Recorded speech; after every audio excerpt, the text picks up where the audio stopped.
Hello everyone, welcome back to my mini vlog. ನಿಮ್ಮಲ್ಲೆಲ್ಲೂ ಸ್ಕೂಲ್ಗೆ ಹೋಗೋ ಮಕ್ಳಿದಾರ? ಹಾಗಾದ್ರೆ ಖಂಡಿತವಾಗ್ಲೂ ಸ್ಕಿಪ್ ಮಾಡದೆ ವಿಡಿಯೋನ ಫುಲ್ ನೋಡಿ ಅಂತ ಹೇಳ್ತೀನಿ. ಮಕ್ಕಳು ಸಾಕ್ಸ್ ಅನ್ನ ತುಂಬಾನೇ ಗಲೀಜ್ ಮಾಡ್ಕೊ ಬರ್ತಾರೆ. ಹಾಗೆ ಶರ್ಟ್ ಕಾಲರ್ ಇರ್ಬೋದು, ಸ್ಕರ್ಟ್ ಇರ್ಬೋದು, ಶಾರ್ಟ್ಸ್ ಇರ್ಬೋದು ಅಂತ ಬಟ್ಟೆಗಳನ್ನ ವಾಶ್ ಮಾಡಕ್ಕೆ ನಿಮ್ ಯೋಚನೆ ಮಾಡ್ತಿದ್ರೆ, ಹಾಗಾದ್ರೆ ಸೋಪ್ ಪೌಡರ್ ತಗೊಂಡು ಸ್ವಲ್ಪ ನೀರ್ಗೆ ಹಾಕಿ ಸೋಪ್ ಮಾಡಿ ಬಟ್ಟೆಗಳನ್ನ, ವೈಟ್ ಬಟ್ಟೆಗಳನ್ನ ಅಥವಾ ಸಾಕ್ಸ್ ಗಳನ್ನ ಸಪರೇಟ್ ಆಗಿ ಹಾಕಿ ಒಂದು ಹಾಫ್ ಆನ್ ಅವರ್ ಆದ ನಂತರ ಲೈಫೈ ಸೋಪ್ ಅಥವಾ ಹಸ್ತ ಸೋಪ್ ಇಂದ ಅದನ್ನ ಬಟ್ಟೆಗೆ ಹಾಕಿ ಅದನ್ನ ಬ್ರಷ್ ಮಾಡೋದ್ರಿಂದ ತುಂಬಾನೇ ಈಸಿಯಾಗಿ ಕೊಳೆಯನ್ನ ರಿಮೂವ್ ಮಾಡಬಹುದು, ಸ್ಟ್ರೈನ್ ನ ತೆಗಿಬಹುದು ಅಂತ ಹೇಳ್ತೀನಿ.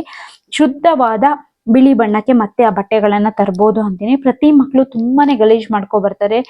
ಬಾಯ್ಸ್ ಅಂತೂ ಹೇಳೋದೇ ಬೇಡ, ಚಿಕ್ಕ ಹುಡುಗರುಗಳಂತೂ ಅವ್ರು ಎಷ್ಟು ಹೇಳಿದ್ರು ಅವ್ರಿಗೆ ಗೊತ್ತಾಗೋದಿಲ್ಲ. ಹಾಗಿದ್ದಾಗ ನಮಗೂ ತುಂಬಾನೇ ಚಿಂತೆ ಆಗಿರುತ್ತೆ. ಹಾಗಿದ್ರೆ ಖಂಡಿತವಾಗ್ಲೂ ಈ ಟಿಪ್ಸ್ ನಿಮ್ಗೆ ಯೂಸ್ ಆಗುತ್ತೆ ಅಂತ ನಾನು ಭಾವಿಸ್ತೀನಿ. ಹಾಗೆ ತುಂಬಾ ಬೇಗನೆ ಕೊಳೆಯನ್ನ ತೆಗಿಬಹುದು. ಹಾಗೆ ನಾರ್ಮಲ್ ಮೊದಲಿನ ಬಣ್ಣಕ್ಕೆ ನಾವು ಅದನ್ನ ತರಬಹುದು ಅಂತ ಹೇಳ್ತೀನಿ. ಇವತ್ತಿನ ವಿಡಿಯೋ ನಿಮ್ಮೆಲ್ಲರಿಗೂ ಯೂಸ್ಫುಲ್ ಆಗುತ್ತೆ ಅಂತ ಭಾವಿಸ್ತಾ ಈ ವಿಡಿಯೋವನ್ನ ಮಾಡ್ತಿದ್ದೀನಿ.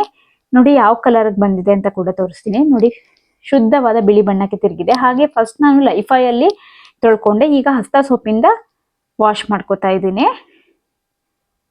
ತುಂಬಾ ಕ್ಲೀನ್ ಆಗಿ ಚೆನ್ನಾಗಿ ಆಗುತ್ತೆ ಸಾಕ್ಸ್. ಹಾಗೆ ಇದರಲ್ಲಿ ಸುಣ್ಣದ ಅಂಶ ಕಡಿಮೆ ಇರೋದ್ರಿಂದ ಕೈ ಕೂಡ ಡ್ರೈ ಆಗೋದಿಲ್ಲ.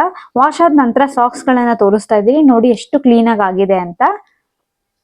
ಇವತ್ತಿನ ವಿಡಿಯೋ ಎಲ್ಲರಿಗೂ ಯೂಸ್ಫುಲ್ ಆಯ್ತು ಅಂತ ಭಾವಿಸ್ತಾ ಇವತ್ತಿನ ವಿಡಿಯೋವನ್ನ ಮುಗಿಸ್ತಿದ್ದೀನಿ. ಇಷ್ಟ ಆದವರು ಲೈಕ್ ಮಾಡಿ, ಹಾಗೆ ಫ್ಯಾಮಿಲಿ ಅಂಡ್ ಫ್ರೆಂಡ್ಸ್ಗೆ ಇನ್ನಷ್ಟು ಶೇರ್ ಮಾಡಿ ಅಂತ ಹೇಳ್ತಾ ವಿಡಿಯೋ ನೋಡಿದ್ದಕ್ಕಾಗಿ ತಮ್ಮೆಲ್ಲರಿಗೂ ಧನ್ಯವಾದಗಳು.